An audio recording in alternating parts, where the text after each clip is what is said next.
Syllabus plays a very crucial role in the preparation of any examination because it defines the boundary what to be asked and what not to be asked in the examination.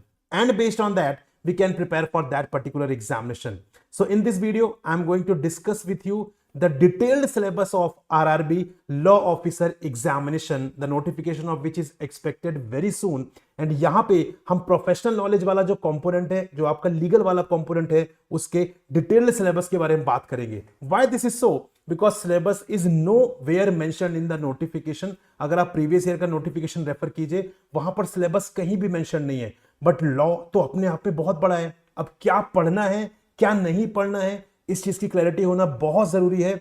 Otherwise ये आपके लिए बहुत difficult हो जाएगा इस exam को clear कर पाना. So that is why I have come up with this video in which I am going to discuss with you the detailed syllabus, जहां पे I will be telling you कि most important topics कौन से हैं, important topics कौन से हैं, थोड़े से moderate topics कौन से हैं और rarely asked topic कौन से हैं इस particular examination में. This is what I am going to tell you. But start करने से पहले एक बहुत important information guys, चैनल को अगर अभी तक आपने सब्सक्राइब नहीं किया है तो प्लीज सब्सक्राइब कर लीजिए, क्योंकि मैं रेगुलर बेसिस पर बहुत इंपॉर्टेंट वीडियोस लेकर आता हूं जो कि आपका करियर में बहुत इंपॉर्टेंट रोल प्ले कर सकती हैं.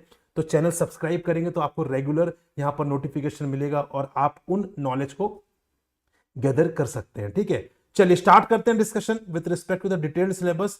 तो डिटेल्ड सिलेबस की बात करते हैं. सबसे पहले हम बात करेंगे मोस्ट इंपॉर्टेंट टॉपिक्स, क्योंकि यहां पर हम जो डिकोडेड सिलेबस की बात कर रहे हैं that is for the professional knowledge वाला जो आपका पेपर होता है. ठीक है, इससे पहले मैंने कल वाली वीडियो में डिस्कस किया था with respect to the eligibility and exam pattern of this examination.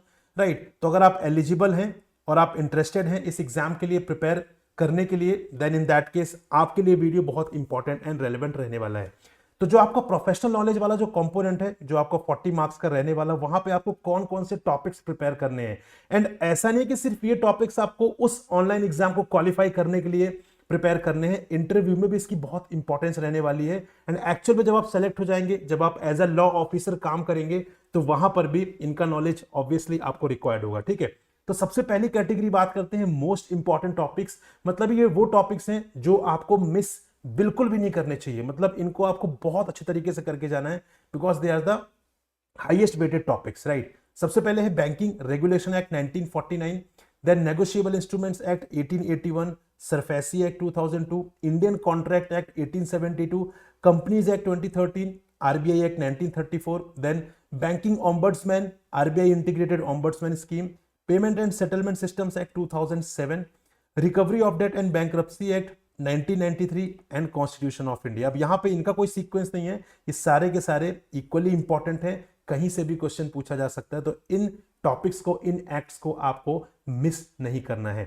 Second category बात करते हैं इंपॉर्टेंट टॉपिक्स, जो यस ये भी अपने आप में इंपॉर्टेंट है, लेकिन ये मोस्ट इंपॉर्टेंट वाली जो कैटेगरी वहां पर नहीं आते हैं, थोड़ा सा पीछे है. But yes they are very very important और हर साल एग्जाम में क्वेश्चन आपको देखने के लिए मिलेगा. बट जितने नंबर ऑफ क्वेश्चंस इन वाले एक्ट से आते हैं कंपैरेटिवली इन एक्ट से थोड़े से कम आते हैं. दैट इज वाई इनको मैंने कैटेगराइज किया इंपॉर्टेंट टॉपिक्स में. ठीक है, तो ये कौन से एक्ट हैं? They are the specific relief act 1963, limitation act 1963, the code of civil procedure 1908, partnership act 1932, sale of goods act 1930, consumer protection act 2019, arbitration and conciliation act 1996, transfer of property act 1882, Bharatiya साक्ष्य अधिनियम 2023, recent का है तो automatically important हो जाता है, भारतीय न्याय संहिता 2023 again, and the third one is भारतीय नागरिक सुरक्षा संहिता 2023.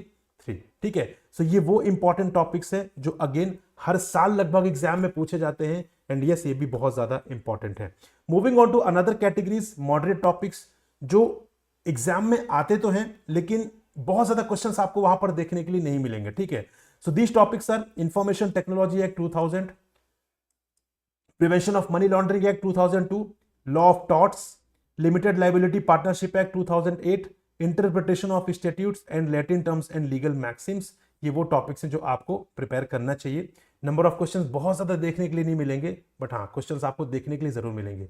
And then comes the last category which is the rarely asked topics. मतलब ये कभी कभी एग्जाम में आपको देखने के लिए मिल जाएंगे, बट ये वो टॉपिक्स है जिनको अगर आप प्रिपेयर नहीं भी करेंगे तो भी बहुत ज्यादा इंपैक्ट आपको वहां पर देखने के लिए नहीं मिलेगा. हार्डली 2-3 क्वेश्चंस होंगे, तो ठीक है, that is considerable.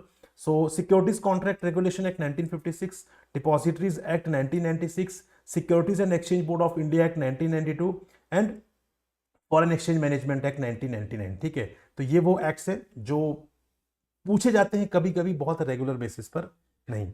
So this is the entire topic, entire acts जो आपको प्रिपेयर करने हैं for the preparation of this IBPS SO law officer examination, and that is obviously RRB SO law officer examination. ठीक है, एक चीज यहां पर ध्यान रखिएगा, यहां पे कुछ और छोटे मोटे एक्ट्स आ सकते हैं, वो भी रेयरली आज टॉपिक्स में ही ऐड होंगे, क्योंकि एक्ट्स तो बहुत सारे हैं। अब क्योंकि सिलेबस डिफाइंड नहीं है तो यहां पे चीजें पूछी जा सकती हैं, but that will be the part of rarely आज टॉपिक्स। और जहां पे एक दो क्वेश्चन का भी आ गया तो आ गया, वैसा है तो उसके लिए आपको ऐसी ओपन एंडेड चीजों के लिए आपको बहुत ज्यादा एफर्ट नहीं लगाना है। ठीक है, right. So this is all that I wanted to discuss with you guys, and Telegram channel को जरूर सब्सक्राइब कर लीजिए। यहाँ पे आपके जैसे बहुत सारे एस्पिरेंट्स हैं, तो यहाँ पे एक कम्युनिटी भी मैं प्रोवाइड कर रहा हूँ जहाँ पर आप डिस्कशंस भी कर सकते हैं। ठीक है, जो भी आप करना चाहते हैं अपने साथ के जो आपके कैंडिडेट से जो प्रिपेयर कर रहे हैं, ठीक है, तो उसको आप ज्वाइन कर लीजिए। आप चाहे तो इस कोड को स्कैन कर सकते हैं या फिर इस लिंक के थ्रू भी आप ज्वाइन कर सकते हैं। साथ ही साथ में अगर आप मुझसे कनेक्ट करना चाहते हैं पर्सनली, आप इस नंबर पर मुझसे कनेक्ट कर सकते हैं थ्रू द व्हाट्सएप और कॉल भी। लेकिन मेरे YouTube चैनल को प्लीज सब्सक्राइब कर लीजिए अगर अभी तक आपने नहीं किया है, क्योंकि यहां पर मैं रेगुलर बहुत इंपॉर्टेंट इंफॉर्मेशन लेकर आता हूं। So this is all, thank you very much, will meet in another important video. तब तक के लिए जय हिंद गाइस।